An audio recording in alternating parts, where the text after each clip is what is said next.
આમોદ શહેર અને તાલુકામાં રાજકીય ગરમાવો ચરમસીમાએ પહોંચ્યો છે।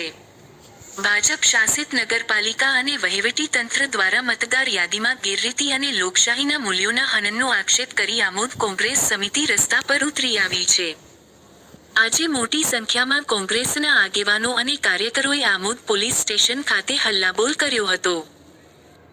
પક્ષ દ્વારા આક્ષેપ કરવામાં આવ્યો છે કે સત્તાધારી પક્ષના ઇશારે વહીવટી તંત્ર વિરોધ પક્ષના સમર્થકો અને સામાન્ય નાગરિકોના અવાજને દબાવવાનો પ્રયાસ કરી રહ્યું છે, જેના વિરોધમાં આજે 200 જેટલી વાંધા અરજીઓ અને ફરિયાદો પોલીસ ઇન્સ્પેક્ટરને સુપ્રત કરવામાં આવી હતી।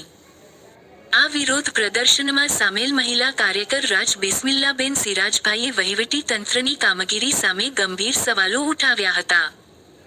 તેમણે આક્રોશ સાથે જણાવ્યું હતું કે, હું છેલ્લા 1 દાયકાથી વધુ સમયથી આશા વર્કર તરીકે નિષ્ઠાપૂર્વક ફરજ બજાવું છું। આમ છતાં, રાજકીય દ્વેષ રાખીને સ્ક્રુટિની પ્રક્રિયા દરમિયાન મારું નામ જાણી જોઈને યાદીમાંથી હટાવવાના કાવતરા રચવામાં આવ્યા છે। તેમણે પોલીસ તંત્ર પાસે આ કાવતરા પાછળ રહેલા તત્વો સામે કડક તપાસની માંગ કરી છે। આ કિસ્સો વહીવટી પારદર્શિતા સામે મોટા સવાલો ઊભા કરે છે। કોંગ્રેસના સ્થાનિક નેતાઓએ આ સમગ્ર પ્રક્રિયાને લોકશાહીની હત્યા ગણાવી ભાજપના નેતાઓ પર આકરા પ્રહારો કર્યા હતા। મીડિયા સાથેની વાતચીતમાં નેતાઓએ જણાવ્યું હતું કે, આમોદ નગરપાલિકાના વર્તમાન પ્રમુખ, પૂર્વ પ્રમુખ અને ભાજપના શહેર પ્રમુખ સીધી રીતે વહીવટી પ્રક્રિયામાં હસ્તક્ષેપ કરી રહ્યા છે। લોકોના કાયદેસરના નામો સામે ખોટા વાંધા ઉઠાવીને તેમને હેરાન કરવામાં આવે છે। તેમણે વધુમાં કટાક્ષ કર્યો હતો કે જો ભાજપે સત્તાના જોરે જ ચૂંટણી જીતવી હોય તો લોકશાહીનું નાટક બંધ કરી દેશમાં ફરી રાજાશાહી કે અંગ્રેજો જેવું શાસન જાહેર કરી દેવું જોઈએ। નોંધનીય છે કે, આ આંદોલનમાં માત્ર શહેર જ નહીં પણ ગ્રામ્ય વિસ્તારના લોકો પણ જોડાયા હતા। ખાસ કરીને સુટોદરા ગામ અને આમોદ શહેરમાંથી અંદાજે 100 થી 100 જેટલી લેખિત અરજીઓ ભેગી કરી કુલ 200 અરજીઓનો થોથો પોલીસને સોંપવામાં આવ્યો છે। કોંગ્રેસ પક્ષે ચીમકી ઉચ્ચારી છે કે જો આ મામલે તટસ્થ તપાસ કરી જવાબદારો સામે તાત્કાલિક નોંધવામાં નહીં આવે, તો આગામી દિવસોમાં સમગ્ર તાલુકામાં ઉગ્ર જન આંદોલન છેડવામાં આવશે। હાલમાં આ મામલે પોલીસ અને વહીવટી તંત્રની ભૂમિકા પર સૌની નજર ટકેલી છે। અત્યારે હાલમાં જે એસઆઈની જે કામગીરી થઈ એની વહીવટી તંત્રએ બહુ સારું એવું કામ કર્યું છે।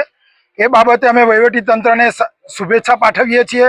બીજું દુઃખની વાત એ છે કે સરની કામગીરી દરમિયાન જે ખોટા વાંધા ઉઠાવનારની સામે જે લોકો છે તે અત્યારે આમોદ શહેરના નગરપાલિકાના પ્રમુખ, માજી પ્રમુખ અને શહેર પ્રમુખ એ જાતે લોકશાહીનું હત્યા કરવા બેઠા છે અને ખોટી રીતે લોકોની સામે વાંધો ઉઠાવવામાં આવે છે। તેમજ આમોદ તાલુકામાં સુઠોદરા ગામે જે લોકોએ વાંધો ઉઠાવ્યો છે એમની સામે આજ રોજ અમે પોલીસ સ્ટેશનમાં એફઆઈઆર કરવા માટે અહીંયા હાજર થયા હતા અને એફઆઈઆરની અરજીની કોપી અમે સુપ્રત કરી છે પીઆઈ સાહેબને। અને અમારી માંગ એટલી જ છે કે આની સામે કડકમાં કડક પગલાં ભરાય અને જેલના હવાલે થાય એવી અમારી કોંગ્રેસ પક્ષની માંગ છે। અને આ તો એક લોકશાહીનું હનન છે। આ રીતે જો ભાજપ સરકાર જીતતી હોય તો પછી ચૂંટણીઓ કાઢી કાઢો, કોઈ વહીવટી તંત્રની જરૂર નથી અને એમ રાજાશાહી લાવી દો ને અંગ્રેજો શાહી લાવી દો।